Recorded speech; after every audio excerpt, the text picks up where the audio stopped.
যদি কেউ আপনাকে বলতো যে মাত্র 1 মাসের একটা শর্ত পুরো জীবন পাল্টে দিতে পারে, তবে হয়তো আপনি হেসে দিতেন।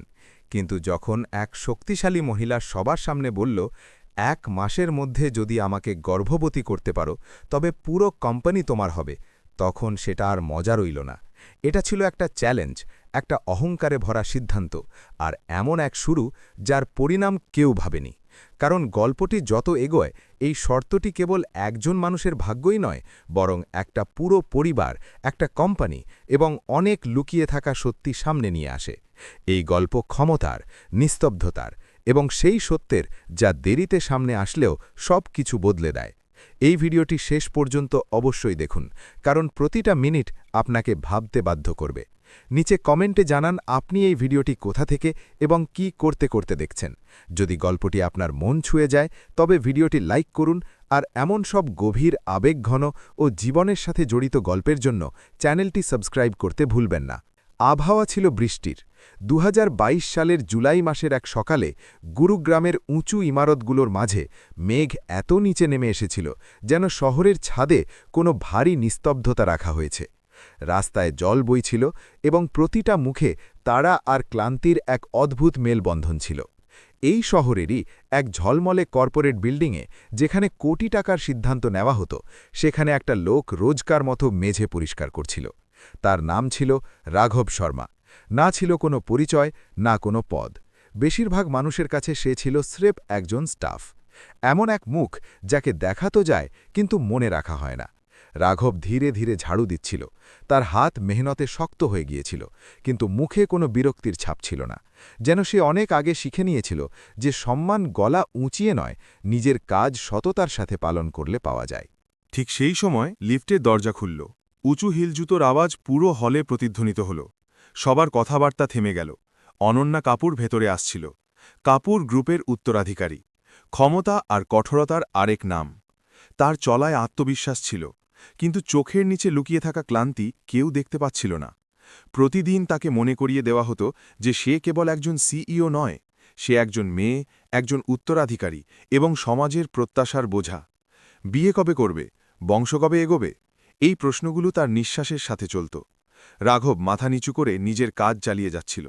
সে জানত না যে কিছুক্ষণের মধ্যেই রাগের মাথায় বলা একটা বাক্য তার জীবনের মোড় ঘুরিয়ে দেবে। এমন এক বাক্য যা কোনো মজা ছিল না এবং যার পরিণাম কেউ ভাবেনি। সেই সকালে বৃষ্টি কেবল শহরের ওপর পড়েনি, ভাগ্যও চুপচাপ নিজের রাস্তা বদলাতে শুরু করেছিল। সেদিন অফিসের পরিবেশ অদ্ভুতভাবে গুমোট ছিল।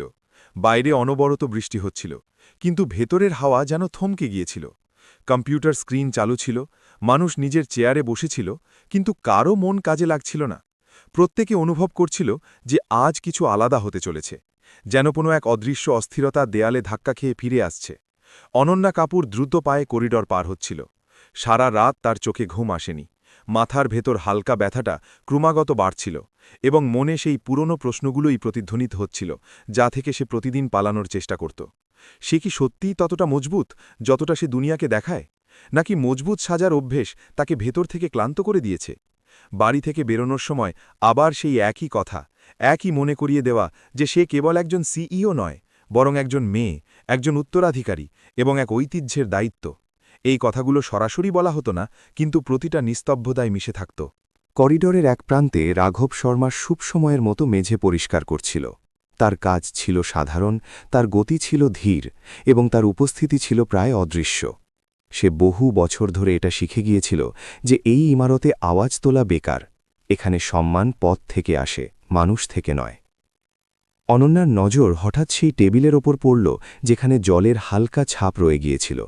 কোনো বড় ব্যাপার ছিল না এটা, কিন্তু সেই মুহূর্তে তার ভেতরে জমে থাকা চাপ যেন একটা অজুহাত খুঁজছিল।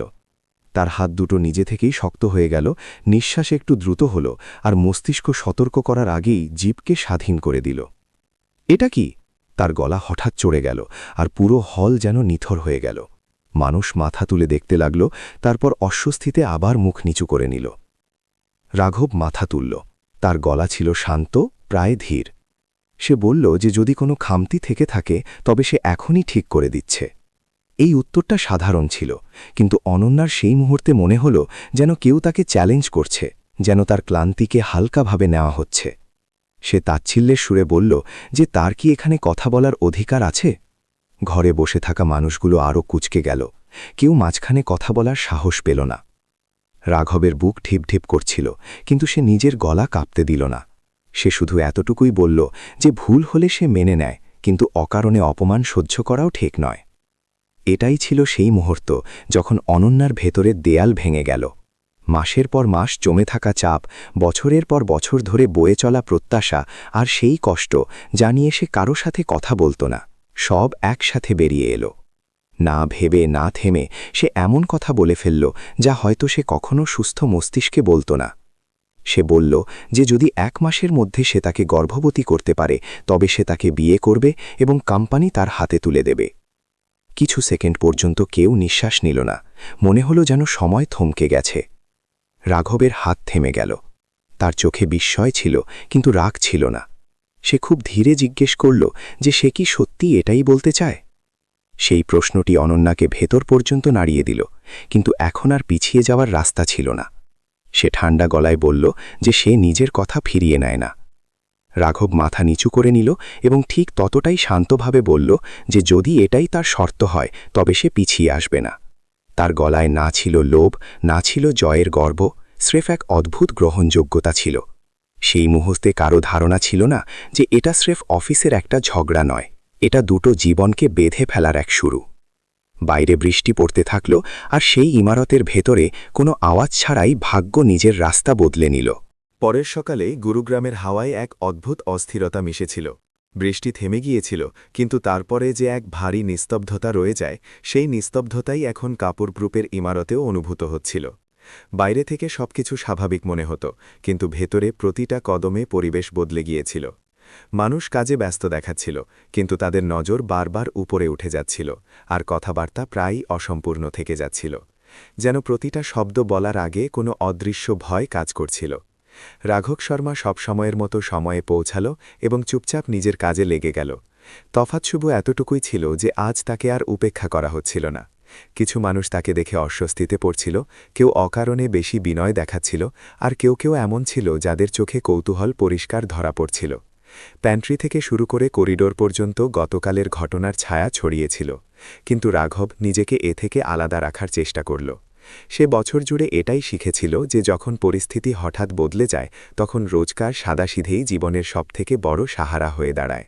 তবুও ভেতরে কোথাও একটা ভারী ভাব দানা বাঁধতে শুরু করেছিল, যেন সে বুঝতে পারছিল যে যা হয়েছে তা এখানেই শেষ হবে না।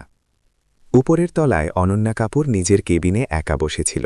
সারা রাত তার চোখে ঘুম আসেনি। যখনই সে মুহূর্তের জন্য চোখ বন্ধ করছিল, তার নিজের কথাগুলোই তাকে ভেতর থেকে বিচ্ছিল। প্রথমবারের মতো সে পরিষ্কার অনুভব করল যে রাগের মাথায় বলা একটা লাইন কিভাবে একজন মানুষের পুরো দুনিয়া নাড়িয়ে দিতে পারে। তার ভয় রাঘবকে নিয়ে ছিল না, বরং সেই দৃষ্টির ভয় ছিল যা এখন পুরো অফিসে তার পিছু করছিল। সে বুঝতে পেরেছিল যে কথা সবার সামনে বলা হয় তা আর ব্যক্তিগত অনুভূতি থাকে না, তা একটা দায়িত্ব হয়ে যায়, এবং সেই দায়িত্বই এখন তার কাঁধের ওপর ভারী হয়ে বসেছে। কিন্তু যেই জিনিসটা অনন্যাকে সবথেকে বেশি অস্থির করছিল তা হল তার বাবার নিস্তব্ধতা। মহেন্দ্র কাপুর তাকে বকাঝকা তো দূরের কথা, কোনো প্রশ্নও করেননি। এই নিস্তব্ধতা অস্বাভাবিক ছিল। অনন্যা তার বাবাকে জানত। যখন তিনি কিছু বলতেন না তখন তার মানে হতো তিনি অনেক দূর পর্যন্ত ভেবে রেখেছেন। ধীরে ধীরে সে অনুভব করতে লাগল যে হয়তো এসবই হঠাৎ ঘটেনি, যেন পরিস্থিতি আগে থেকেই কোনো মোড়ের দিকে এগোচ্ছিল, আর গতকালের ঘটনাটা স্রেফ সেই মোড়টাকে সামনে নিয়ে এসেছে। দুপুরের দিকে তার ফোনে একটা ছোট মেসেজ এলো, যাতে তাকে উপরে ডাকা হয়েছিল। শব্দ কম ছিল, কিন্তু তার প্রভাব ছিল গভীর। অনন্যা যখন সেই বড় আর শান্ত ঘরে পৌঁছল, তখন প্রথমবারের মতো তার মনে হল যে সে এখানে কোনো সিইও হিসেবে নয়, বরং একজন মেয়ের মতো দাঁড়িয়ে আছে যে মস্ত বড় ভুল করে ফেলেছে। মহেন্দ্র কাপুর শান্ত অথচ স্থির গলায় বললেন যে শব্দের নিজস্ব বোঝা থাকে, এবং যখন সেগুলো সবার সামনে বলা হয় তখন সেগুলো থেকে পিছিয়ে আসা সহজ হয় না। তার গলা উঁচুতে ছিল না, কিন্তু সেই শব্দগুলোতে এমন এক গভীরতা ছিল যা অনন্যাকে ভেতর পর্যন্ত নাড়িয়ে দিল। ঘর থেকে বেরোনোর সময় তার পা দুটো ভারী হয়ে গিয়েছিল, আর মনটা এক রাশ দুশ্চিন্তায় ঘেরা। ঠিক সেই সময় ইমারতের অন্য কোনো এক অংশে রাঘব নিজের কাজ করতে থাকল, প্রায় অজানা থেকে যে তার চারপাশের সিদ্ধান্তগুলো চুপচাপ নেওয়া হচ্ছে। সে জানত না যে তার সাধারণ জীবন আর সাধারণ থাকবে না, এবং খুব শিগগিরই পরিবার, প্রতিষ্ঠা আর পুরনো হিসেব নিকেশের চাপ তার সামনে এসে দাঁড়াবে। সন্ধে নামার সাথে সাথে ইমারতের শান্তি নেমে এলো, কিন্তু অনন্যা আর রাঘব দুজনের ভেতরের চলতে থাকা তুফান আরও জোরালো হল। তারা আলাদা জায়গায় ছিল, আলাদা চিন্তায় ডুবেছিল, কিন্তু একই অনুভবে ঘেরা ছিল। গতকালের এক বেপরোয়া লাইন তাদের এমন এক রাস্তার মোড়ে দাঁড় করিয়ে দিয়েছিল যেখান থেকে ফিরে আসা সহজ ছিল না, এবং এই অনুভূতিটাই আগামী সংঘাতের প্রথম পরিষ্কার ধ্বনি হয়ে উঠেছিল। পরের দিন সন্ধেবেলা কাপুর পরিবারের বাড়ির পরিবেশ স্বাভাবিক ছিল না। বাইরে থেকে সবকিছু শান্ত দেখাচ্ছিল, কিন্তু ভেতরে একটা থমথমে গম্ভীরতা ছিল, যেন বাড়ির দেয়ালগুলোও কোনো সিদ্ধান্তের অপেক্ষায় আছে। এই বাড়ি বরাবরই শৃঙ্খলা আর ঐতিহ্যের প্রতীক হয়ে থেকেছে, যেখানে আবেগ কখনো খোলাখুলি সামনে আসত না। অনন্যা চুপচাপ বৈঠকখানায় বসেছিল। সামনে রাখা জিনিসের ওপর তার নজর টিকছিল না। তার মন বারবার সেই দিন সেই বাক্যে ফিরে যাচ্ছিল, যা সে এখন আর বদলাতে পারবে না। প্রথমবারের মতো সে পরিষ্কার অনুভব করছিল যে ক্ষমতা আর স্বাধীনতা সবসময় সাথে চলে না, এবং কিছু শব্দের দাম মুহূর্তের বদলে বছরের পর বছর ধরে চোকাতে হয়। মহেন্দ্র কাপুর কোনো ভূমিকা ছাড়াই কথা শুরু করলেন। তার গলায় না ছিল রাগ, না ছিল তাচ্ছিল্য, বরং সেই স্থিরতা ছিল যা অভিজ্ঞতা থেকে আসে। তিনি বললেন যে যা কিছু হয়েছে তা এখন কেবল অফিসের ঘটনা হয়ে নেই। কোম্পানি, পরিবার আর সমাজ তিনটেই একই প্রশ্ন করছে। অনন্যা ধীর গলায় জবাব দেওয়ার চেষ্টা করল যে তার কথাগুলো রাগের মাথায় বেরিয়েছিল, এবং সেগুলোকে শেষ সিদ্ধান্ত হিসেবে ধরা উচিত নয়। মহেন্দ্র কাপুর খুব শান্ত অথচ দৃঢ় গলায় বললেন যে সমাজ রাগ আর সুস্থ মস্তিষ্কে বলা শব্দের তফাত করে না। যে কথা সবার সামনে বলা হয় তার ব্যক্তিগত অনুভূতি থাকে না, তা পরিবারের মর্যাদা আর দায়িত্ব হয়ে যায়। সেই কথাগুলোর পর অনন্যা প্রথমবারের মতো পরিষ্কার দেখতে পেল যে তার স্বাধীনতার সীমানা কোথায় গিয়ে শেষ হয়। সে আরও কিছু বলতে চাইছিল, কিন্তু শব্দগুলো গলায় আটকে গেল। সেই সময় রাঘব শর্মাকে ভেতরে ডাকা হলো। খবরটা ছোট ছিল, কিন্তু তার প্রভাব ছিল ভারী। রাঘবের পদক্ষেপ ধীর ছিল, কিন্তু তার চলায় কোনো দ্বিধা ছিল না। সে বুঝতে পেরেছিল যে এই ডাক সাধারণ নয়। বড় আর শান্ত ঘরে পৌঁছে সে মাথা নিচু করে সম্মান জানালো আর চুপচাপ দাঁড়িয়ে রইল। সে কিছু বলার চেষ্টা করল না, কারণ সে জানত যে এমন জায়গায় শব্দের চেয়ে আচরণের গুরুত্ব বেশি হয়। মহেন্দ্র কাপুর তার কাছে কোনো প্রতিশ্রুতি চাইলেন না এবং কোনো লোভও দেখালেন না। তিনি কেবল জিজ্ঞেস করলেন যে সে কি দায়িত্বের মানে বোঝে। রাঘব কোনো ভনিতা ছাড়াই সত্যি কথা বলল। সে বলল যে তার কাছে না আছে নাম, না আছে ক্ষমতা, কিন্তু যদি তার ওপর কোনো দায়িত্ব দেওয়া হয় তবে সে তা থেকে পালাবে না। তার কথায় না ছিল কোনো চালাকি, না ছিল কোনো লোক দেখানো ভাব, আর হয়তো এটাই মহেন্দ্র কাপুর শুনতে চেয়েছিলেন। ঘরে কিছুক্ষণ নিস্তব্ধতা বিরাজ করল, এবং সেই নিস্তব্ধতায় এক না বলা সিদ্ধান্ত আকার নিতে লাগল। তারা যখন ঘর থেকে বেরোল, তখন অনন্যা আর রাঘবের চোখ এক মুহূর্তের জন্য মিলল। সেই নজরে না ছিল রাগ, না ছিল চ্যালেঞ্জ, স্রেফ এক যৌথ ভয় আর এক না বলা প্রশ্ন যে সামনে কি হতে চলেছে। তারা আলাদা আলাদা দিকে চলে গেল, কিন্তু দুজনের ভেতরেই এই অনুভূতিটা গভীর হতে লাগল যে এখন যা হবে তা কারো একার হবে না। সেই রাতে অনন্যা অনেক রাত পর্যন্ত জেগে থাকল। প্রথমবারের মতো সে এটা স্বীকার করল যে সে এমন এক দেয়ালের সাথে ধাক্কা খেয়েছে যা সে একা ভাঙতে পারবে না। অন্যদিকে রাঘবও এটা বুঝতে শুরু করল যে তার জীবন এখন আর স্রেফ তার নিজের নেই। কিছু সিদ্ধান্ত ধীরে ধীরে আসে না, সেগুলো হঠাৎ সামনে এসে দাঁড়ায় এবং মানুষের কাছে কেবল একটাই রাস্তা রাখে, এগিয়ে যাওয়ার। আর এই চুপচাপ নেওয়া সিদ্ধান্তই তাদের সম্পর্ককে এমন এক মোড়ে এনে দাঁড় করিয়ে দিল যেখান থেকে পিছিয়ে আসা এখন সহজ ছিল না। গল্প এখন এক নতুন পর্যায়ে প্রবেশ করেছিল, যেখানে পরবর্তী প্রতিটা পদক্ষেপ কেবল পরিস্থিতিকে নয়, বরং তাদের ভেতরের সত্যকেও প্রকাশ করতে চলেছিল। পরের সকালে অনন্যা কাপুরের জন্য দিনটা বাকি সকালগুলোর মতো ছিল না। সে তৈরি হয়ে বাড়ি থেকে বেরোল, কিন্তু তার পদক্ষেপে সেই সহজ আত্মবিশ্বাস ছিল না যা আগে তার পরিচয় হয়ে থাকত। শহর একই ছিল, রাস্তাও একই ছিল, কিন্তু তার ভেতরে চিরস্থায়ীভাবে কিছু একটা বদলে গিয়েছিল। সে এখন এটা পরিষ্কার অনুভব করতে শুরু করেছিল যে মানুষ তাকে কেবল তার পদ বা সিদ্ধান্তের কারণে নয়, বরং সেই এক লাইনের কারণেও চিনবে যা সে রাগের মাথায় সবার সামনে বলে দিয়েছিল। অফিসে পৌঁছানো মাত্রই এই অনুভূতি আরও গভীর হল। কেউ সরাসরি কিছু বলছিল না, কিন্তু সবার ব্যবহার বদলে গিয়েছিল। কিছু মানুষ মেকি হাসি নিয়ে এমনভাবে কথা বলছিল যেন আনুষ্ঠানিক অভিনন্দন জানাচ্ছে, আর কেউ কেউ ইচ্ছে করে দূরত্ব বজায় রাখছিল। অনন্যা শান্ত মুখে এগিয়ে চলল, কিন্তু ভেতরে কোথাও একটা খচখচানি লেগেই রইল। প্রথমবারের মতো তার নিজের কাজের জায়গাতেই নিজেকে পর ভাবলে লাগছিল। সেই সকালেই রাঘব শর্মাও অফিসে পৌঁছাল।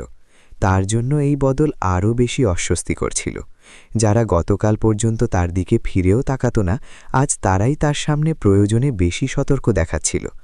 কারো বিনয় ছিল মেকি, কারো নজরে ছিল কৌতূহল, আর কারো চোখে পরিষ্কার সন্দেহ। রাঘব ধীরে ধীরে এটা বুঝতে পারল যে সমাজ মানুষকে তার স্বভাব দিয়ে নয়, বরং তার অবস্থা দিয়ে বিচার করে। এই অনুভূতিটা তার কাছে নতুন ছিল এবং ভারীও, কারণ সে কখনোই এমন দৃষ্টি চায়নি। সে নিজের কাজে লেগে রইল, কিন্তু ভেতরে একটা প্রশ্ন বারবার উঠতে থাকল যে সে কি অনন্যার দুনিয়ায় সত্যিই একটা বাড়তি বোঝা হয়ে দাঁড়াচ্ছে। দিনের বেলা একটা বৈঠক হলো। কথাবার্তা ছিল আনুষ্ঠানিক, কিন্তু প্রশ্নের ধরন বদলে গিয়েছিল। কারো নাম না নিয়েই জিজ্ঞেস করা হলো যে সাম্প্রতিক ব্যক্তিগত ঘটনাগুলো কি কোম্পানির সিদ্ধান্তে প্রভাব ফেলতে পারে। প্রশ্ন সরাসরি অনন্যার কাছে ছিল, কিন্তু তার ছায়া রাঘব পর্যন্ত পৌঁছাচ্ছিল। অনন্যা সংযমের সাথে জবাব দিল, প্রতিটা শব্দ মেপে রাখল, কিন্তু ভেতরে সে অনুভব করল যে প্রতিটা সন্দেহ, প্রতিটা নজর এখন তারই ওপর স্থির হয়ে আছে। বৈঠক শেষ হতেই সে দ্রুত পায়ে বাইরে বেরিয়ে এলো। রাঘব তার পেছনে এলো, কিন্তু সে হঠাৎ থেমে গেল। প্রথমবারের মতো তার গলায় সেই কঠোরতা ছিল যা ক্লান্তি থেকে জন্ম নেয়। সে বলল যে এই পরিস্থিতি তাকে ভেতর থেকে ভেঙে দিচ্ছে, যে প্রতিটা প্রশ্ন তার যোগ্যতার উপর উঠছে আর প্রতিটা নজর তাকে দুর্বল প্রমাণ করতে চাইছে। রাঘব কিছু বলল না। সে জানত যে এটা রাগ নয়, বরং দীর্ঘদিনের জমে থাকা চাপের আওয়াজ। কিন্তু তার নিস্তব্ধতাকে অনন্যা উদাসীনতা ভাবল, আর ঠিক সেই মুহূর্তেই দুজনের মাঝে প্রথম প্রকৃত দূরত্ব তৈরি হল। সারাদিন সেই দূরত্ব তাদের সাথেই চলতে থাকল। রাঘব নিজের কাজে লেগে রইল, কিন্তু মন বারবার সেই কথাবার্তায় ফিরে যাচ্ছিল। সে প্রথমবারের মতো অনুভব করল যে হয়তো তার উপস্থিতি অনন্যার জন্য সত্যিই একটা অতিরিক্ত বোঝা হয়ে দাঁড়াচ্ছে। অন্যদিকে অনন্যা নিজের কেবিনে বসে থাকল। সে এটা বুঝতে শুরু করল যে সে নিজের রাগ সেই মানুষটার উপর ঝেড়ে দিয়েছে যে কখনো তার কাছে কিছু চায়নি, কিন্তু অহংকার আর পরিস্থিতি তাকে তখনই সেটা স্বীকার করতে বাধা দিল। সন্ধ্যায় দুজনে যখন বাড়ি ফিরছিল, রাস্তায় এক অপ্রত্যাশিত ঘটনা ঘটল। কিছু লোক দাঁড়িয়েছিল, আর তাদের মধ্যে কেউ রাঘবকে নিয়ে এক অপমানজনক মন্তব্য করে বসল। অনন্যা প্রথমে সেটা উপেক্ষা করার চেষ্টা করল, কিন্তু শব্দ যখন শালীনতার বাইরে চলে গেল, সে থেমে গেল। কোনো গলা না তুলেই পরিষ্কার আর স্থির ভাষায় সে বলল যে কারো অধিকার নেই পণ্যের মর্যাদা নিয়ে প্রশ্ন তোলার। এটা কোনো ভাষণ ছিল না, তবুও এর প্রভাব সাথে সাথে দেখা গেল। মানুষ চুপ হয়ে গেল। রাঘব সেই মুহূর্তে অবাক হয়ে তাকিয়ে রইল। প্রথমবারের মতো সে অনুভব করল যে সে পুরোপুরি একা নয়। বাড়ি পৌঁছানোর পর দুজনে অনেকক্ষণ চুপচাপ বসে রইল। এই নিস্তব্ধতা ভারী ছিল না, বরং ক্লান্ত ছিল। রাতের শেষে অনন্যা ধীর গলায় স্রেফ এতটুকুই বলল যে সকালের কথার জন্য সে দুঃখিত।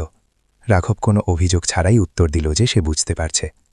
সেই ছোট্ট সংলাপে কোনো প্রতিশ্রুতি ছিল না, কিন্তু এক নতুন বোঝাপড়া অবশ্যই ছিল। দুজনেই জানত সামনে ভুল বোঝাবুঝিও হবে আর সংঘাতও, কিন্তু তারা যদি একে অপরের বিরুদ্ধে না দাঁড়িয়ে সাথে দাঁড়াতে শেখে, তবে এই রাস্তা হয়তো কিছুটা সহজ হতে পারে। আর এই প্রথম সংঘাত আর প্রথম বোঝাপড়ার সাথে তাদের সম্পর্ক এমন এক মোড়ে এসে দাঁড়ালো যেখানে আগামী পরীক্ষা তাদের থেকে কেবল ধৈর্য নয়, বরং অতীতের সূত্রের মুখোমুখি হওয়ার দাবিও করতে চলেছিল।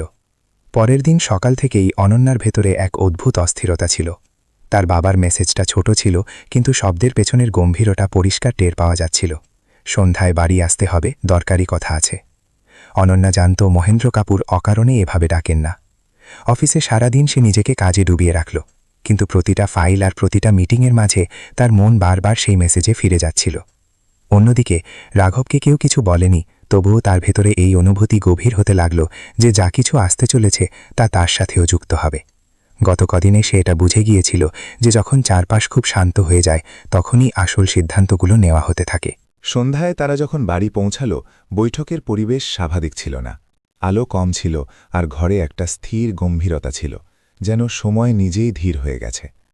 মহেন্দ্র কাপুর আগে থেকেই সেখানে বসেছিলেন। তার মুখে কোনো কঠোরতা ছিল না, বরং বছরের অভিজ্ঞতায় অর্জিত এক স্থিরতা ছিল। তিনি দুজনকে বসার ইশারা করলেন এবং কিছুক্ষণ চুপ করে রইলেন, যেন শব্দের ওজন মেপে নিচ্ছেন। তারপর তিনি বলতে শুরু করলেন যে কিছু সত্য সময়ের আগে জানানো হলে ভয় হয়ে দাঁড়ায়, আর দেরিতে জানালে সংকট। এই কথাটি পারিবারিক কিছুর চেয়েও অনেক বড়। অনন্যা সেটা তখনই বুঝে গেল। মহেন্দ্র কাপুর জানালেন যে কোম্পানির শুরুর বছরগুলোতে এমন কিছু সিদ্ধান্ত নেওয়া হয়েছিল যাতে অনেকের লাভ হয়েছিল, কিন্তু কেউ কেউ এমনও ছিল যাদের স্বার্থে গভীর আঘাত লেগেছিল। সেই সময় প্রতিযোগিতা কেবল ব্যবসার মধ্যে সীমাবদ্ধ ছিল না, তা ক্ষমতা আর প্রভাবের লড়াইও ছিল। একটা নাম তিনি অনেক ভেবে নিলেন, অর্জুন সুদ।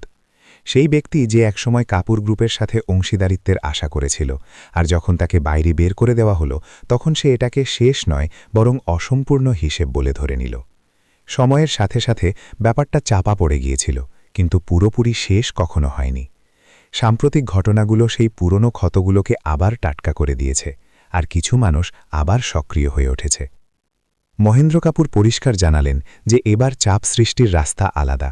কিছু লোক রাঘবকে এক দুর্বল তন্তুর মতো মনে করছে, যার মাধ্যমে একদম ভেতর পর্যন্ত আঘাত করা যেতে পারে। এটা শোনা মাত্রই রাঘবের ভেতরে এক ঠান্ডা স্রোত বয়ে গেল। সে কখনো ভাবেনি যে তার সাধারণ জীবন কোনো পুরনো সংঘাতের সাথে এভাবে জড়িয়ে যেতে পারে। অনন্যা প্রথমবারের মতো তার বাবার কাছে সরাসরি প্রশ্ন করল যে যদি এসবই এত গম্ভীর ছিল তবে তাকে আগে কেন জানানো হয়নি। মহেন্দ্র কাপুর একটা গভীর নিঃশ্বাস নিলেন এবং বললেন যে তিনি চেয়েছিলেন অনন্যা নিজের সিদ্ধান্ত ভয়ের ছায়ায় থেকে নয় বরং নিজের বুদ্ধি দিয়ে নিক, কিন্তু এখন পরিস্থিতি বদলে গেছে, আর নিস্তব্ধতা আর সুরক্ষা থাকল না। সেই রাতের পর দুজনের মাঝের নিস্তব্ধতা বদলে গেল। এটা দূরত্বের নিস্তব্ধতা ছিল না, বরং অনিশ্চয়তার নিস্তব্ধতা ছিল। অনন্যা অনুভব করতে লাগল যে তার জীবন কেবল বর্তমানের সিদ্ধান্তের ওপর নয় বরং অতীতের ছায়ার সাথেও জড়িত। রাঘবের জন্য এই অনুভূতি আরও ভারী ছিল। প্রথমবারের মতো তার মনে হল যে তার সরলতা আর শান্ত স্বভাব হয়তো তাকে আর সুরক্ষিত রাখতে পারবে না। ঠিক সেই সময় শহরের অন্য কোনো এক অংশে অর্জুন সুদ পুরনো নথিগুলো আবার খোলানোর প্রস্তুতি নিচ্ছিল।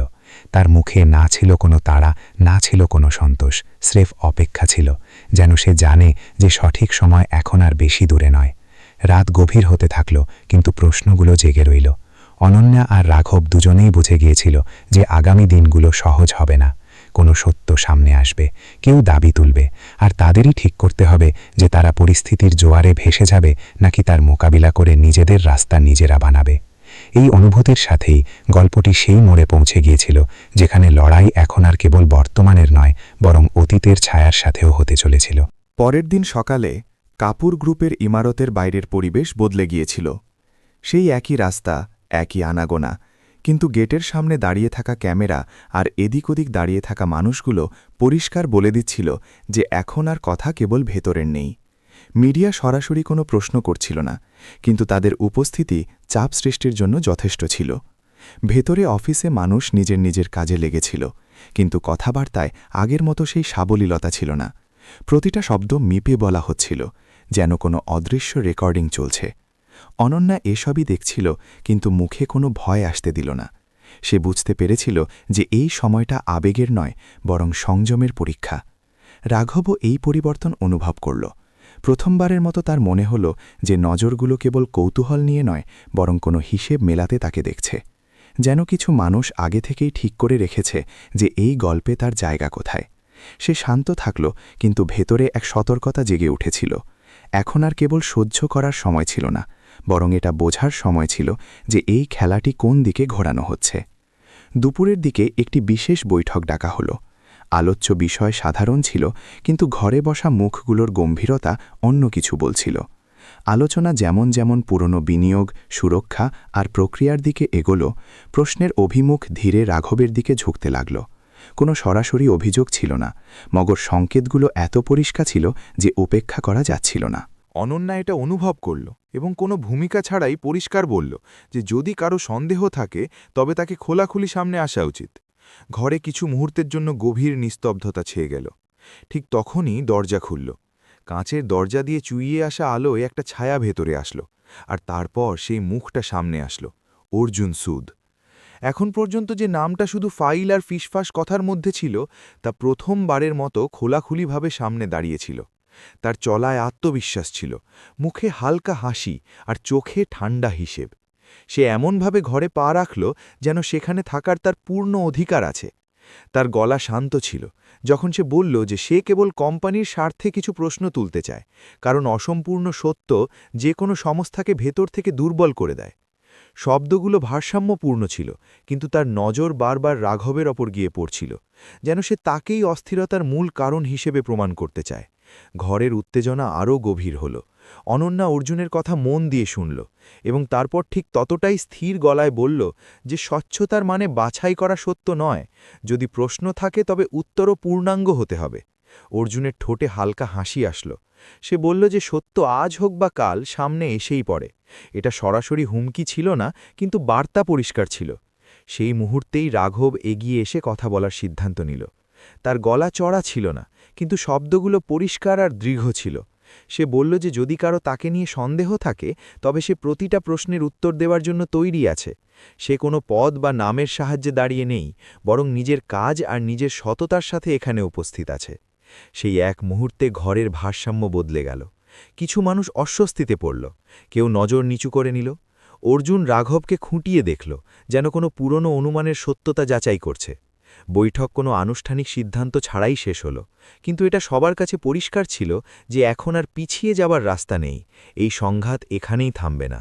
সন্ধ্যা নাগাদ খবর বাইরে আসতে লাগল, প্রশ্ন উঠতে লাগল, পুরনো নামগুলো আবার চর্চায় আসলো এবং কোম্পানির চারপাশে এক নতুন ঘেরাটোপ তৈরি হল। অনন্যা আর রাঘব একসাথে বাড়ি ফিরল। দুজনেই চুপ ছিল, কিন্তু এই নিস্তব্ধতা ভয়ের ছিল না। তারা জানত যে আজ অর্জুনের সামনে আসাটা কেবল একটা শুরু। এখন যাই হবে তার দাম চুকাতে হবে, মর্যাদা দিয়ে, সম্পর্ক দিয়ে, আর হয়তো মানসিক শান্তি দিয়েও। আর এই অনুভূতির সাথেই গল্পটি সেই মোড়ে পৌঁছে গেল যেখানে সত্যের সামনে দাঁড়ানোর আসল দাম চোকানোর সময় শুরু হয়ে গিয়েছিল। পরের সকাল কাপুর গ্রুপের জন্যে আগের মতো ছিল না। রাতভর চলতে থাকা খবরগুলো সকালটাকে আরও ভারী করে দিয়েছিল। খবরের কাগজের শিরোনামগুলো শব্দে ভারসাম্যপূর্ণ হলেও তাদের পেছনের প্রশ্নগুলো ছিল তীক্ষ্ণ। কিছু চ্যানেল এটাকে অভ্যন্তরীণ মতভেদ বলছিল, তো কেউ এটাকে নেতৃত্বের পরীক্ষা বলছিল। অফিসের বাইরে ক্যামেরার সংখ্যা বেড়ে গিয়েছিল, আর আসা যাওয়া করা প্রতিটা মুখকে এমনভাবে দেখা হচ্ছিল যেন সেটাই পরবর্তী বড় খবর। অনন্যা এসব দেখল, শুনল, আর তারপর নিজের কেবিনে গিয়ে দরজা বন্ধ করে নিল। সে জানত যে এখন প্রতিক্রিয়া দেওয়ার চেয়ে পরিস্থিতি সামাল দেওয়া বেশি জরুরি, কারণ একটা ভুল বাক্য অনেক মাসের পরিশ্রমের উপর ভারী হয়ে পড়তে পারে। সেই দিনই বোর্ডের জরুরি বৈঠক ডাকা হলো। ঘরে বসা মুখগুলোতে দুশ্চিন্তা পরিষ্কার ধরা পড়ছিল। এই বৈঠক নীতি বা তথ্যের ছিল না, ছিল ভরসার। কিছু সদস্য সরাসরি প্রশ্ন তুললেন যে সাম্প্রতিক ঘটনাগুলো কোম্পানির ভাবমূর্তিকে কোন দিকে নিয়ে যেতে পারে, এবং কেউ কেউ ইঙ্গিতে এটাও জিজ্ঞেস করলেন যে কোনো একজনের উপস্থিতি কি অকারণে ঝুঁকি হয়ে দাঁড়াচ্ছে। নাম নিয়ে প্রশ্ন করা হলো না, কিন্তু তাদের লক্ষ্য পরিষ্কার ছিল।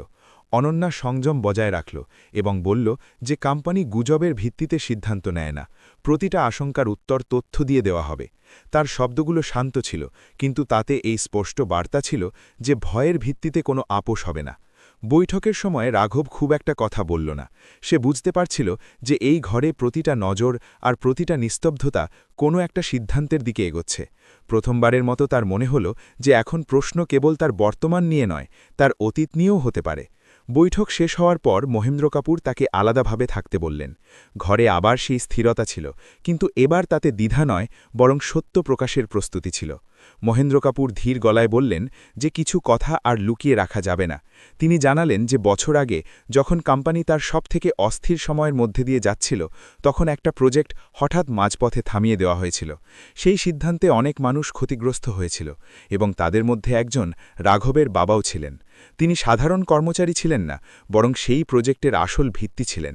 প্রজেক্ট বন্ধ হওয়ার পর তাকে কোনো স্পষ্ট কারণ ছাড়াই সরিয়ে দেওয়া হয়েছিল। সেই সময় এটাকে পরিস্থিতির বাধ্যবাধকতা বলা হয়েছিল, কিন্তু পুরো সত্য কখনো সামনে আসেনি। আর সেই সময়ই অর্জুন সুদের নাম প্রথমবারের মতো উঠে এসেছিল। এটা শোনা মাত্রই রাঘবের ভেতরে কিছু একটা ভেঙে গেল। সে কখনো তার বাবাকে অভিযোগ করতে শোনেনি। সে সবসময় এটাই বিশ্বাস করে এসছে যে জীবন একটা মোড় নিয়েছে আর সবাই এগিয়ে গেছে। কিন্তু এখন সে বুঝতে পারল যে সেই মোড় হয়তো কারো কৌশলের অংশ ছিল। মহেন্দ্র কাপুর এটাও বললেন যে এটাই কারণ যে কিছু মানুষ রাঘবকে কেবল একজন কর্মচারী নয়, বরং সেই অসম্পূর্ণ গল্পের একটা যোগসূত্র মনে করে। রাঘবের রাগ আসল না, বরং এক অদ্ভুত শূন্যতা অনুভব হল। তার জীবনের যে অংশটাকে সে সাধারণ মনে করত, সেটা হঠাৎ একটা বড় প্রশ্ন হয়ে দাঁড়াল। সেই সন্ধ্যায় মিডিয়ার চাপ আরও বেড়ে গেল। পুরনো নথিপত্রের উল্লেখ হতে লাগল, নামগুলো আবার চর্চায় আসল, এবং কোম্পানির চারপাশে এক নতুন ঘেরাটোপ তৈরি হল। অনন্যা আর রাঘব একসাথে বাড়ি ফিরল।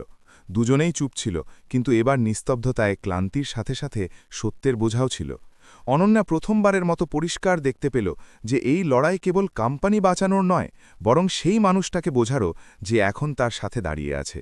রাঘব বুঝতে পারল যে তার অতীত এখন তার দরজায় কড়া নাড়ছে, আর আগামী দিনগুলো কেবল প্রশ্ন নয়, উত্তরও চাইবে।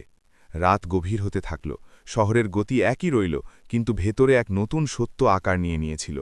গল্প এখন সেই বিন্দুতে পৌঁছে গিয়েছিল যেখানে পেছনে তাকানোর নয়, বরং সামনে থাকা সত্যের মুখোমুখি হওয়ার সময় এসে গিয়েছিল। পরের কয়েকদিন কাপুর গ্রুপের জন্য ক্রমাগত চাপের দিন হয়ে দাঁড়াল। মিডিয়া এখন কেবল প্রশ্ন করছিল না, তারা দিক নির্দেশ করতে শুরু করেছিল। কিছু রিপোর্টে পুরনো প্রজেক্টের উল্লেখ খোলাখুলি আসতে লাগল, তো কিছুতে আইনি শব্দের ব্যবহার শুরু হলো। পরিষ্কার হয়ে গিয়েছিল যে মামলা এখন আর ভাবমূর্তির মধ্যে সীমাবদ্ধ নেই, তা কাগজ, নিয়ম আর জবাবদিহিতার চৌকাঠে পৌঁছে গেছে। কোম্পানির ভেতরেও পরিবেশ বদলে গিয়েছিল। লিগ্যাল টিম পুরনো নথিপত্র খুঁটিয়ে দেখছিল, ইমেল আর সিদ্ধান্তের টাইমলাইনগুলো আবার দেখা হচ্ছিল, এবং প্রতিটা কথাবার্তায় এক না বলা উত্তেজনা মিশে গিয়েছিল। এরই মধ্যে বোর্ডের আরেকটা বৈঠক ডাকা হলো। এবার ঘরে বসা মুখগুলো পরিষ্কারভাবে দুই ভাগে বিভক্ত ছিল। কিছু সদস্য মনে করতেন যে পুরো সত্য সামনে না আনলে ভরসা টিকবে না, অন্যদিকে কারও ভয় ছিল যে সত্যের বোঝা কোম্পানিকে নুইয়ে দেবে। আলোচনা এগোলে এই পরামর্শও আসলো যে তদন্ত শেষ না হওয়া পর্যন্ত কিছু মানুষকে সাময়িকভাবে সরিয়ে রাখা হোক, যাতে বাইরে সঠিক বার্তা পৌঁছায়। কেউ নাম নিল না, বাইরে যেন সঠিক বার্তা পৌঁছায়, কিন্তু ইঙ্গিত আবার সেই একই দিকে ছিল। অনন্যা সব শুনছিল, তার ভেতরে দ্বন্দ্ব পরিষ্কার ছিল। একদিকে কোম্পানির স্থায়িত্ব, অন্যদিকে সেই মানুষটা যার অতীত সে এখন জানতে শুরু করেছে। সে এটাও বুঝতে পারছিল যে সে যে সিদ্ধান্তই নিক না কেন, তা কেবল ব্যবসায়িক হবে না, তা নৈতিকও হবে। কিছু মুহূর্তের নিস্তব্ধতার পর অনন্যা বলল যে যদি কোম্পানি ভয়ের ভিত্তিতে নিজের লোকজনকে সরাতে থাকে, তবে এটা ঐতিহ্যে পরিণত হবে এবং কাল অন্য কারো পালা আসবে। তার শব্দগুলো শান্ত ছিল, কিন্তু তাতে দৃঢ়তা ছিল। এই কথা কিছু সদস্যের পছন্দ হল, কারো হল না। তর্কের শেষে একটা আনুষ্ঠানিক প্রস্তাব সামনে আসলো। একটি স্বাধীন আইনি তদন্ত, যেখানে পুরনো প্রজেক্টের সাথে যুক্ত প্রতিটা সিদ্ধান্তের নিরপেক্ষ পর্যালোচনা হবে। অনন্যা জানত এই প্রস্তাবে সায় দেওয়া মানে নিজের হাতে এমন একটা দরজা খোলা, যার ওপাশে কি আছে তা কেউ জানে না। তবুও সে রাজি হয়ে গেল। সেই মুহূর্তেই পরিষ্কার হয়ে গেল যে এখন পিছিয়ে যাওয়ার রাস্তা সত্যি বন্ধ হয়ে গেছে। বৈঠকের পর অনন্যা রাঘবকে নিজের কেবিনে ডাকল। কথাবার্তা আনুষ্ঠানিক ছিল না, কিন্তু তার প্রভাব ছিল গভীর। সে পরিষ্কার বলল যে সামনের রাস্তা সহজ হবে না। তদন্তের সময় প্রশ্ন উঠবে, নাম আসবে এবং হয়তো অভিযোগও আসবে। সে এটাও বলল যে যদি কোনো মোড়ে তার মনে হয় রাঘবের সাথে থাকা কোম্পানির ক্ষতি করছে, তবে তাকে অত্যন্ত কঠিন সিদ্ধান্ত নিতে হতে পারে। এটা বলা তার জন্য সবথেকে কঠিন ছিল। রাঘব মন দিয়ে শুনল, আর কোনো অভিযোগ ছাড়াই স্রেফ এতটুকু বলল যে সে সত্য থেকে পালাতে চায় না। যদি তার কারণে কাউকে জবাব দিতে হয়, তবে সে তৈরি। সেই সন্ধ্যায় বাড়ি ফেরার সময় দুজনের মধ্যে খুব একটা কথা হল না। এই নিস্তব্ধতা ভারী ছিল, কিন্তু সততায় ভরা ছিল। অনন্যা প্রথমবারের মতো পরিষ্কার অনুভব করল যে নেতৃত্বের মানে কেবল আদেশ দেওয়া নয়, বরং একা দাঁড়িয়ে সিদ্ধান্তের দায়িত্ব নেওয়াও। রাঘবের জন্য এই অনুভূতি আরও কঠোর ছিল, যে এখন তার পরিচয় কেবল বর্তমান দিয়ে নয়, বরং সেই অতীত দিয়েও জুড়ে গেছে যা সে নিজে বেছে নেয়নি। রাত অনেক পর পর্যন্ত অনন্যা নিজের ঘরে বসে থাকল। বাইরে শহরের আলো একই রকম ছিল, কিন্তু তার ভেতরে সবকিছু বদলে যাচ্ছিল। সে বুঝে গিয়েছিল যে আজ নেওয়া সিদ্ধান্তটা কেবল একটা তদন্তের নয়, বরং সেই রাস্তা নির্বাচনের যে পথে সে আগামীতে চলবে। এই রাস্তা তাকে জনপ্রিয় করবে না, কিন্তু হয়তো তাকে সত্যনিষ্ঠ করবে। আর এই সিদ্ধান্তের সাথেই গল্পটি সেই মোড়ে এসে পৌঁছল যেখানে এখন প্রতিটা কদম কোনো না কোনো দাম দাবি করবে, আর সেই দামই ঠিক করবে যে শেষ পর্যন্ত কি টিকে থাকবে, ক্ষমতা নাকি সত্য। তদন্ত শুরু হবার কয়েকদিনের মধ্যেই তার প্রথম জোরালো প্রভাব সামনে আসতে লাগল। এই প্রভাব চিৎকার বা অভিযোগের আকারে আসল না, বরং অফিসিয়াল কাগজ আর নির্দিষ্ট সময়সীমার সাথে আসল। কোম্পানির লিগ্যাল ডিপার্টমেন্ট একটি আনুষ্ঠানিক নোটিশ পেল, যাতে স্পষ্টভাবে বলা হয়েছিল যে পুরনো প্রজেক্টের সাথে জড়িত সব সিদ্ধান্ত, ইমেল আর পেমেন্ট রেকর্ড 15 দিনের মধ্যে জমা দিতে হবে। ভাষা ভারসাম্যপূর্ণ ছিল, কিন্তু সংকেত পরিষ্কার ছিল যে এখন এই মামলা কেবল নৈতিক আলোচনার মধ্যে সীমাবদ্ধ নেই, বরং আইনের গণ্ডিতে প্রবেশ করেছে। অনন্যা নোটিশটা মন দিয়ে পড়ল আর টেবিলের ওপর রেখে দিল। তার মুখে কোনো ঘাবড়ানি ছিল না, কিন্তু ভেতরে এই বোধ গভীর হচ্ছিল যে এখন প্রতিটা পদক্ষেপ জনসমক্ষে নজরদারিতে থাকবে। অফিসের পরিবেশ আরও কড়া হয়ে গেল। কিছু মানুষ প্রয়োজনের চেয়ে বেশি সাবধান হয়ে গেল, কেউ দূরত্ব বজায় রাখল, আর কেউ কেউ এমনও ছিল যাদের চোখে এখন আর সমর্থন নয়, কেবল হিসেব নিকেশ ছিল। বোর্ডের ভেতরে নীরব দলাদলি পরিষ্কার দেখা যাচ্ছিল। এরই মধ্যে মিডিয়া আরেকটা নতুন দিক যোগ করল। একজন প্রাক্তন কর্মচারীর বয়ান সামনে আসলো, যেখানে সে বলল যে সেই সময় অনেক সিদ্ধান্ত উপর থেকে আসা চাপে নেওয়া হয়েছিল এবং বিরোধিতার কোনো সুযোগ রাখা হয়নি। বয়ানে কারো নাম ছিল না, কিন্তু প্রসঙ্গগুলো এত স্পষ্ট ছিল যে অনন্যা বুঝে গেল এটা স্রেফ শুরু। সেই দিনই রাঘব একটা অফিসিয়াল ইমেল পেল, যেখানে তাকে তদন্ত কমিটির সামনে বয়ান দেওয়ার জন্য নির্দিষ্ট তারিখ আর সময় জানানো হয়েছিল। শব্দগুলো সংযত ছিল, কিন্তু তাদের প্রভাব ছিল ভারী। রাঘব অনেকক্ষণ সেই স্ক্রিনটার দিকে তাকিয়ে থাকল। সে এমন কিছুর আশঙ্কা করছিল, তবুও যখন এটা সামনে আসলো তখন ভেতরে কিছু একটা দুমড়ে গেল। সে অনন্যাকে জানাল। অনন্যা কোনো আবেগপ্রবণ প্রতিক্রিয়া ছাড়াই মাথা নাড়ল। সে জানত যে এখন এই সংকট কেবল আদর্শের নেই, এটা ব্যক্তিগত রূপ নিতে শুরু করেছে। সন্ধ্যায় দুজনের মধ্যে প্রথমবারের মতো খোলাখুলি এবং অস্বস্তিকর আলাপ হল। অনন্যা পরিষ্কার বলল যে যদি পরিস্থিতি আরও বিগড়য় তবে তাকে কিছু পেশাদার সীমারেখা টানতে হতে পারে, যাতে তদন্তের নিরপেক্ষতা নিয়ে প্রশ্ন না ওঠে। তার শব্দগুলো ঠান্ডা ছিল না, কিন্তু অত্যন্ত স্পষ্ট ছিল। রাঘব প্রথমবারের মতো তার অভ্যস্ত নিস্তব্ধতা ভাঙল। সে বলল যে সে অনন্যার চাপ বুঝতে পারছে, কিন্তু বারবার পিছিয়ে আসাও একটা সিদ্ধান্ত হয়, এবং কখনো কখনো সেই সিদ্ধান্তই মানুষকে সবথেকে বেশি ভেতর থেকে ফাঁপা করে দেয়। ঘরে নিস্তব্ধতা ছেয়ে গেল। এই নিস্তব্ধতা রাগের ছিল না, বরং সেই সত্যের ছিল যা দুজনেই স্বীকার করতে চাইছিল না, যে হয়তো এই রাস্তা তাদের আলাদা আলাদা দিকেও নিয়ে যেতে পারে। রাতের সাথে কোনো নাটকীয় দৃশ্য যুক্ত ছিল না, স্রেফ একটা ভারী স্থিরতা ছিল। অনন্যা নিজের ঘরে বসে থাকল, সামনে খোলা ফাইল আর বন্ধ মোবাইলের দিকে তাকিয়ে। সে নিজেকে প্রশ্ন করল যে সত্যের সঙ্গ দেওয়া কি সবসময় সঠিক সময়ে সঠিক মানুষের সাথে হয়ে ওঠে। অন্যদিকে রাঘব ব্যালকনিতে দাঁড়িয়ে শহরের আলোগুলো দেখছিল। সে প্রথমবারের মতো পরিষ্কার অনুভব করল যে স্থির জমির ওপর সে দাঁড়িয়েছিল তা এখন সরে যাচ্ছে, আর সে যদি এখনও কেবল পরিস্থিতির সাথে গা ভাসিয়ে দেয় তবে নিজের গল্পের নিয়ন্ত্রণ পুরোপুরি অন্যের হাতে দিয়ে দেবে। পরের সকালে তদন্ত কমিটির পক্ষ থেকে ইঙ্গিত পাওয়া গেল যে কিছু অন্তর্বর্তী সুপারিশ শীঘ্রই সামনে আসতে পারে, যার মধ্যে সাময়িক প্রশাসনিক পদক্ষেপও অন্তর্ভুক্ত থাকতে পারে। অনন্যা এই খবরটা পড়ল আর একটা গভীর নিঃশ্বাস নিল। সেই মুহূর্তেই সে ঠিক করল যে সে পালাবে না। সে রাঘবের সাথে দেখা করার সিদ্ধান্ত নিল। এই কথাবার্তা সহজ ছিল না, কিন্তু জরুরি ছিল। সে বলল যে তাদের মধ্যে যতই দূরত্ব তৈরি হোক না কেন, সে সত্যের সাথে আপোষ করবে না। রাঘবও ঠিক ততটাই শান্তভাবে জবাব দিল যে সেও নিজের অতীত থেকে পালাবে না। সেই দিন দুজনে কোনো প্রতিশ্রুতি দিল না, আর কোনো ভবিষ্যতের গ্যারেন্টিও দিল না, কিন্তু তারা এইটা ঠিক করে নিল যে তারা একে অপরকে মিথ্যে সাহারায় বেঁধে রাখবে না। বাইরের দুনিয়ায় তদন্ত আর চাপ বাড়তে থাকল, আর ভেতরে তাদের সম্পর্কের ভীত এক কঠিন পরীক্ষার মধ্যে দিয়ে যাচ্ছিল। ঘর থেকে বেরোনোর সময় অনন্যা পেছনে ফিরে তাকাল আর ধীরে দরজা বন্ধ করে দিল। সেই দরজাটা কেবল একটা ঘরের ছিল না, বরং সেই সহজ সময়েরও ছিল যেখানে সিদ্ধান্তের দাম এত ভারী হতো না। গল্প এখন সেই বিন্দুতে পৌঁছে গিয়েছিল যেখানে প্রতিটা পরবর্তী পদক্ষেপ কিছু না কিছু কেড়ে নেবে, আর সেটাই ঠিক করবে যে শেষ পর্যন্ত মানুষ নিজের সাথে কি বাঁচাতে পারে, স্রেফ পদ নাকি নিজের সত্য। তদন্ত শুরু হওয়ার খুব বেশি সময় হয়নি, কিন্তু তার অন্তর্বর্তী রিপোর্টই পুরো ঘটনার মোড় ঘুরিয়ে দিল। সেই সকালে অনন্যা যখন অফিসে পৌঁছাল তখন তার টেবিলে একটা মোটা ফাইল রাখা ছিল। কভারে লেখা ছিল অন্তর্বর্তী সিদ্ধান্ত। শব্দগুলো সাধারণ ছিল, কিন্তু তাদের ভেতরে লুকিয়ে থাকা সত্য ছিল অসাধারণ। অনন্যা কিছুক্ষণ ফাইলের দিকে তাকিয়ে থাকল, যেন ভেতরে লুকিয়ে থাকা সত্যের সাথে চোখ মেলানোর জন্য নিজেকে তৈরি করছে। তারপর সে প্রথম পাতা উল্টাল। রিপোর্ট পরিষ্কার বলছিল যে পুরনো প্রজেক্টের সময় অনেক সিদ্ধান্তই আনুষ্ঠানিক প্রক্রিয়ার বাইরে নেওয়া হয়েছিল।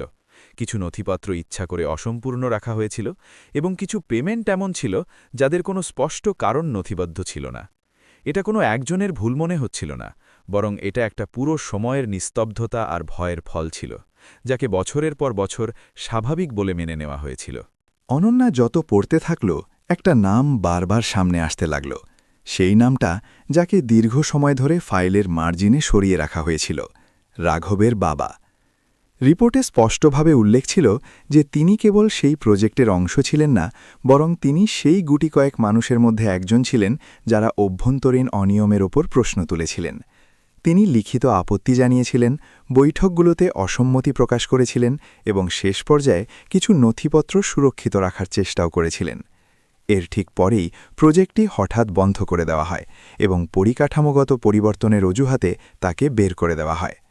অনন্যা প্রথমবারের মতো অনুভব করল যে এই গল্পটা কেবল লোকসান বা প্রশাসনিক ত্রুটির নয়, বরং সেই সত্যেরও যা ধামাচাপা দেওয়ার চেষ্টা করা হয়েছিল, কারণ সেটা কারো জন্য অস্বস্তিকর ছিল। রাঘবকে সেই দিনই ডাকা হলো। সেই ঘরে শান্ত পদক্ষেপে আসলো, কিন্তু তার মুখে উত্তেজনা পরিষ্কার ছিল। অনন্যা কোনো ভূমিকা ছাড়াই রিপোর্টের সেই অংশটা তার দিকে বাড়িয়ে দিল। রাঘব পড়তে থাকল, আর প্রতিটা লাইনের সাথে সাথে তার অতীত এক নতুন রূপে উন্মোচিত হতে লাগল। তার বাবার সেই অভ্যাসের কথা মনে পড়ল, কোনো অভিযোগ না করে অনেকক্ষণ চুপচাপ বসে থাকা, ফাইল দেখা, আর স্রেফ এতটুকু বলা যে সত্যি বলা সহজ নয়, কিন্তু চুপ থাকা সবথেকে ভারী হয়। সেই মুহূর্তে রাঘব প্রথমবারের মতো বুঝতে পারল যে তার বাবার নিস্তব্ধতা দুর্বলতা ছিল না, বরং সেটা ছিল এক বাধ্যবাধকতা, যেখানে সত্যের জন্য কোনো সুরক্ষিত জায়গা রাখা হয়নি। রাঘব ফাইল বন্ধ করে দিল। তার চোখে রাগ ছিল না, স্রেফ এক স্থির আর গভীর যন্ত্রণা ছিল। সে ধীর গলায় বলল যে যদি এসবই সত্যি হয়, তবে তার বাবাকে কেবল চাকরি থেকে বের করা হয়নি, বরং তার কণ্ঠস্বরও কেড়ে নেওয়া হয়েছিল। ঘরে কিছু মুহূর্তের নিস্তব্ধতা রইল। এই নিস্তব্ধতা অভিযোগের নয়, বরং সম্মতির ছিল। অনন্যা পরিষ্কার অনুভব করল যে এখন এই মামলা কেবল কোম্পানির ভাবমূর্তি বা আইনি আত্মরক্ষার নেই, এটা ন্যায় বিচার আর দায়িত্বের প্রশ্ন হয়ে দাঁড়িয়েছে। সেই দিনই বোর্ডকে অন্তর্বর্তী রিপোর্টের মূল অংশগুলো জানানো হলো। কিছু সদস্য অস্বস্তিতে ছিলেন, কেউ চুপ, আর কেউ পরিষ্কারভাবে চিন্তিত। এখন পর্যন্ত যে গল্পটা বাইরের চাপ আর গুজবের মধ্যে সীমাবদ্ধ ছিল, তা ভেতর থেকে ফাটতে শুরু করেছিল। তখনই অনন্যা সেই সিদ্ধান্তটা নিল যার আশা কেউ করেনি। সে বলল যে কোম্পানি জনসমক্ষে এটা স্বীকার করবে যে অতীতে ভুল হয়েছিল, এবং যাদের কণ্ঠরোধ করা হয়েছিল তাদের কথা এখন শোনা হবে। এই সিদ্ধান্ত সহজ ছিল না। এর মানে ছিল সমালোচনা, আইনি ঝুঁকি, আর হয়তো ক্ষমতার কিছু অংশ থেকে হাত ধোয়া। কিন্তু এর মানে এটাও ছিল যে প্রথমবারের মতো কোম্পানি সত্যের সাথে দাঁড়াবে, ভয়ের সাথে নয়। সন্ধ্যায় যখন অনন্যা আর রাঘব একসাথে বসল, তখন তাদের মধ্যে কোনো আনুষ্ঠানিকতা ছিল না। অনন্যা পরিষ্কার বলল যে সেই সত্যকে আবার ধামাচাপা দেওয়ার অংশ হবে না, তার দাম যতই বড় হোক না কেন। রাঘব তার দিকে তাকাল। প্রথমবারের মতো তার মুখে কোনো প্রশ্ন ছিল না, কেবল এক ক্লান্ত স্বস্তি ছিল। সে জানত না যে সামনে ক্ষমা পাওয়া যাবে নাকি দীর্ঘ আইনি লড়াই, কিন্তু সে এটা জানত যে তার বাবার গল্পটা আর অসম্পূর্ণ থাকবে না। রাত গভীর হতে থাকল, কিন্তু সেই রাতের নিস্তব্ধতা আগের মতো ভারী ছিল না। তাতে ব্যথা ছিল, কিন্তু তার সাথে এক পরিষ্কার বোঝাপড়াও ছিল। কিছু সত্য দেরিতে সামনে আসে, কিন্তু যখন সামনে আসে তখন তারা কেবল ফেলে আসা দিনগুলোকে বদলে দেয় না, আগামী দিনগুলোর দিকও ঠিক করে দেয়। গল্প এখন সেই মোড়ে পৌঁছে গিয়েছিল যেখানে প্রশ্ন এটা ছিল না যে কোম্পানি কি বাঁচাবে, বরং এটা ছিল যে মানুষ নিজের ভেতরে কি বাঁচিয়ে রাখতে পারবে, ভয় নাকি সত্য। যেদিন কাপুর গ্রুপ জনসমক্ষে বিবৃতি দেওয়ার সিদ্ধান্ত নিল, সেই দিন অফিসের ভেতরে এক অদ্ভুত শান্তি ছিল। এই শান্তি ভয়ের ছিল না, বরং সেই মুহূর্তের আগের শান্তি ছিল যখন কোনো মানুষ সত্যকে নিজের হাতেই দুনিয়ার সামনে তুলে ধরে। প্রেস কনফারেন্সের জন্য তৈরি করা চেয়ার, ক্যামেরার সারি আর প্রশ্নে ভরা দৃষ্টি সবই বাইরে ছিল, কিন্তু আসল লড়াই অনন্যার ভেতরে চলছিল। সে জানত একবারেই দরজা খুলে গেলে শব্দ আর ফিরিয়ে নেওয়া যাবে না, এবং তার প্রভাবও আটকানো যাবে না। মঞ্চে দাঁড়িয়ে অনন্যা কোনো আবেগঘন ভাষণ দিল না। সে পরিষ্কার আর স্থির গলায় বলল যে কোম্পানি স্বীকার করছে যে অতীতে কিছু সিদ্ধান্ত ভয় আর চাপে নেওয়া হয়েছিল, এবং সেই সিদ্ধান্তে কিছু কণ্ঠস্বরকে ইচ্ছা করে শোনা হয়নি। সে এটাও বলল যে এটা স্বীকার করা দুর্বলতা নয়, বরং সংশোধনের প্রথম শর্ত। তার শব্দে কোনো সাফাই ছিল না, স্রেফ দায়িত্ব ছিল। প্রশ্ন আসলো, তীক্ষ্ণ প্রশ্নও আসলো, কিন্তু সে পিছিয়ে গেল না। সেই দিন প্রথমবারের মতো কোম্পানি নিজের ক্ষমতা, টাকা বা প্রভাব দিয়ে নয়, বরং সত্য দিয়ে দেখালো। বিবৃতির পর তার প্রভাব সাথে সাথে নয়, ধীরে ধীরে দেখা দিতে লাগল। কিছু বিনিয়োগকারী পিছিয়ে গেল, শেয়ারের দাম পড়ে গেল, আর সমালোচনাও হল। কিন্তু এরই সাথে কিছু এমন মানুষও সামনে আসলো যারা এই সততাকে সমর্থন জানালো। সময় দেখিয়ে দিল যে সত্যের রাস্তা ছোট হয় না, কিন্তু সেই রাস্তা মানুষকে ভেতর থেকে ফাঁপা করে দেয় না। বোর্ডের ভেতরেও পরিবর্তন আসলো। কিছু পুরনো মুখ চুপচাপ আলাদা হয়ে গেল আর নতুন চিন্তাধারার মানুষরা এগিয়ে আসল। কোম্পানির গতি বদলাল, কিন্তু দিক পরিষ্কার হয়ে গেল। রাঘব এসবই একটা দূরত্ব থেকে দেখল। সে মঞ্চে ভাগ নিল না, আর কারো কাছে সহানুভূতিও চাইল না। তার জন্য এই লড়াই কোনো পদ বা পরিচয়ের ছিল না, এটা তার বাবার কণ্ঠস্বর ফিরিয়ে দেওয়ার ছিল। কয়েক সপ্তাহ পর যখন আনুষ্ঠানিকভাবে এটা স্বীকার করা হলো যে তার বাবাকে ভুলভাবে বের করে দেওয়া হয়েছিল, তখন রাঘব কোনো জয়ের অনুভূতি পেল না। সে স্রেফ এতটুকুই ভাবল যে এখন আর সেই গল্পটা অসম্পূর্ণ রইল না, যা সে বছরের পর বছর বুঝতে পারেনি।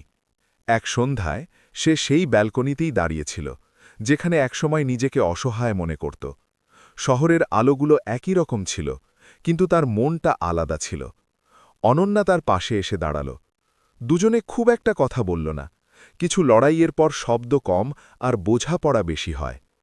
অনন্যা বলল যে সে জানত না সত্যের দাম এত ভারী হবে, কিন্তু এখন সে এটাও জানে যে মিথ্যের দাম এর থেকেও অনেক বেশি হতো। রাঘব মাথা নাড়ল। সে বলল যে তার বাবা এটাই শিখিয়েছিলেন, নিস্তব্ধতা কখনো সমস্যার সমাধান হয় না, তা কেবল ভবিষ্যতের জন্য সমস্যাটাকে পিছিয়ে দেয়। এই গল্প কোনো রূপকথার মতো শেষ হয় না, এতে কোনো পূর্ণাঙ্গ জয় নেই। কিছু ক্ষতি চিরস্থায়ী, আর কিছু সম্পর্ক সব সময় বদলে যায়। কিন্তু এই গল্প এটা অবশ্যই দেখায় যে যখন মানুষ ভয়ের বদলে সত্যকে বেছে নেয়, তখন সে হয়তো সবকিছু বাঁচাতে পারে না, কিন্তু নিজেকে অবশ্যই বাঁচিয়ে নিতে পারে। জীবন আমাদের কাছে পূর্ণতা চায় না, সততা চায়, আর অনেক সময় সেই সততাই আমাদের সবথেকে বড় উত্তরাধিকার হয়ে দাঁড়ায়। যদি এই গল্প আপনাকে ভাবতে বাধ্য করে, তবে হয়তো এর উদ্দেশ্য সফল হয়েছে। কারণ আসল প্রশ্ন এটা নয় যে সত্য বললে কি পাওয়া যাবে, বরং এটা যে যদি আমরা সত্য না বলি, তবে আমরা ধীরে ধীরে কি হারিয়ে ফেলব। যদি আপনি এই গল্পটি এখানে পর্যন্ত শুনে থাকেন, তবে নিচে আপনার মতামত অবশ্যই লিখুন। আপনি কি সেই জায়গায় সত্যের সাথে দাঁড়াতেন, নাকি চুপ থাকা সহজ মনে হতো? ভিডিও পছন্দ হলে লাইক করুন, আর এমন সব গল্পের জন্য চ্যানেলটি সাবস্ক্রাইব করতে ভুলবেন না।